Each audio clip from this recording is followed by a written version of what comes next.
Knowledge festival મિત્રો B Ed માટે ખુશખબરી આવી છે.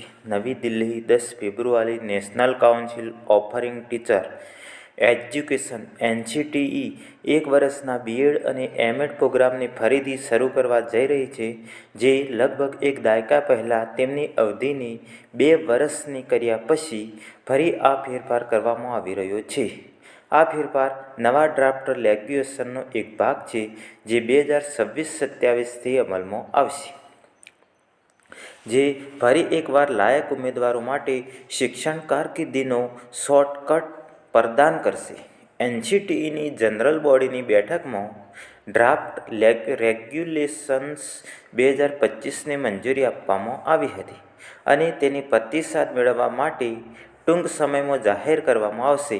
દાયકાઓથી 1 વર્ષ લાંબા બીએડ અને એમએડ પ્રોગ્રામને NCTE ઓળખામણ, માપદંડ અને પ્રક્રિયા નિયમન હેઠળ 2014માં 2 વર્ષ સુધી લંબાવવામાં આવ્યો હતો.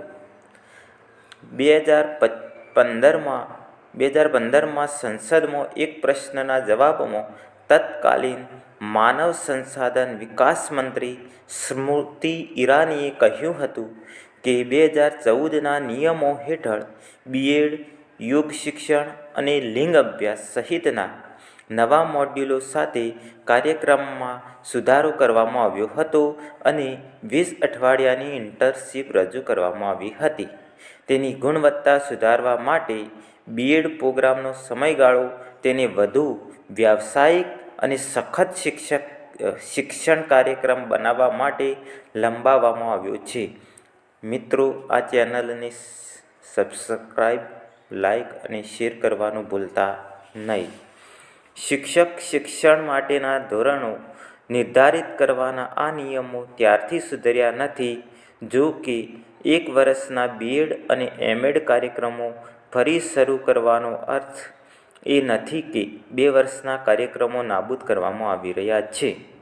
NCTEના ચેરમેન પંકજ અરોરાએ જણાવ્યું હતું કે 1 વર્ષનો એમએડ પ્રોગ્રામ પૂર્ણ સમયનો હશે, જ્યારે શિક્ષકો અને શિક્ષણ સંચાલકોની જેમ કામ કરતા લોકો માટે 2 વર્ષનો ટૂંકા ગાળાનો કોર્સ ઓફર કરવામાં આવશે.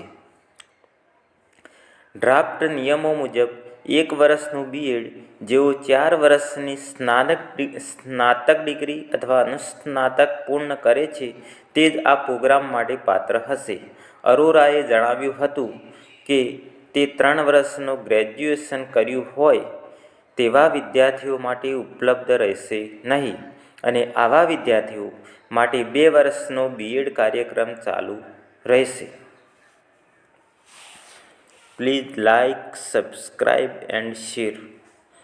અને મિત્રો, કોમેન્ટ કરવાનું પણ ભૂલતા નહીં.